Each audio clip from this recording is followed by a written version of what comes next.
G'day, I'm Dave Cummins from Future Property Group, and welcome to the Future of Sustainable Development podcast, the podcast where we explore the ideas shaping tomorrow's built environment.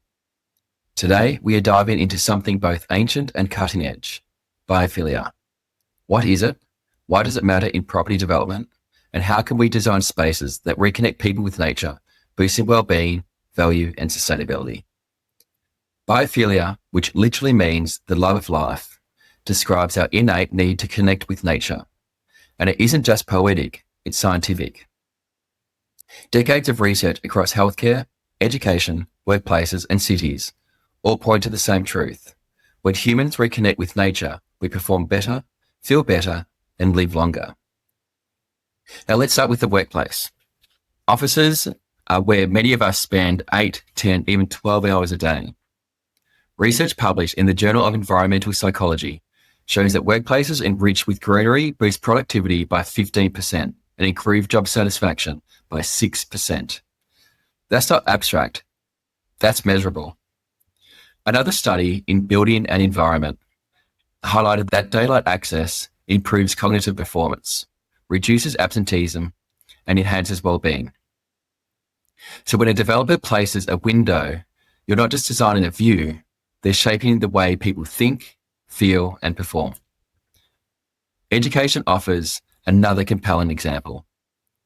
Research in the Journal of Environmental Psychology shows that schools with views of greenery saw students perform better on tests and maintain concentration for longer. Simply giving children a line of sight to trees improved their academic outcomes.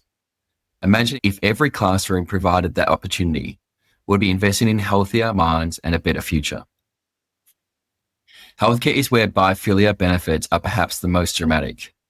A landmark study in Science revealed that patients recovering from surgery who had views of trees needed 22% less pain medication and were discharged nearly 9% faster than those staring at a blank wall. Later studies in Health Environments, Research and Design Journal confirmed these results. Patients in green-natured, enriched environments heal faster, stress less, and feel better cared for. That's not just design, that's medicine, delivered through the environment. Cities are starting to embrace this truth. Singapore has been branded the city in a garden. Research in urban forestry and urban greenery shows that its green roof and vertical garden reduce the urban heat island effect, enhancing biodiversity and improve stormwater management.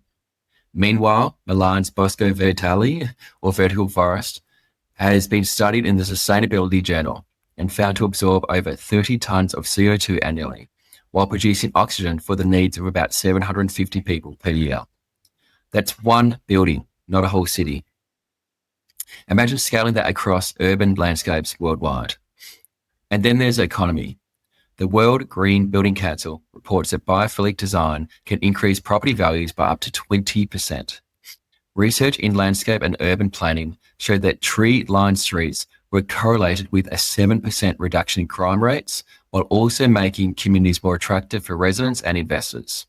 This tells us that biophilia isn't just good for the planet or our health, it's good for business and social stability.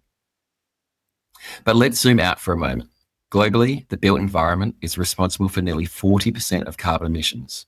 According to the Journal of Cleaner Production, every design decision, every material choice, every plan approved by a council has consequences, not just for energy bills, but for our collective climate future. Biophilia is one of the most effective strategies we have to align human well-being and planetary survival. So how do we integrate biophilia into design and development? Let's break this down. First of all, light.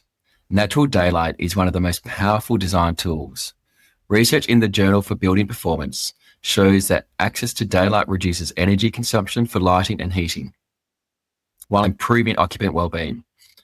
Orientating buildings to capture winter sun and shield from summer glare isn't just practical, it's a biophilic principle at work. Secondly, airflow and ventilation. Studies in Indoor Air Journal demonstrate that natural ventilation reduces pollutants, improves respiratory health, and increases comfort. Openable windows, cross-ventilation, and breathable materials don't just save energy, they save lives. Third, natural materials. Research in the Journal of Environmental Psychology highlights how wood, stone, and clay finishes improve mood and reduce stress. Classrooms with timber interiors, for example, showed reduced heart rates and better focus among students compared to those with synthetic materials. Materials matter, not just for sustainability, but for mental health also. Fourth, greenery and water.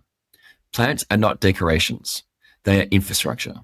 Studies in environmental health perspectives show that exposure to greenery reduces stress hormones, while water features help improve relaxation and mental restoration.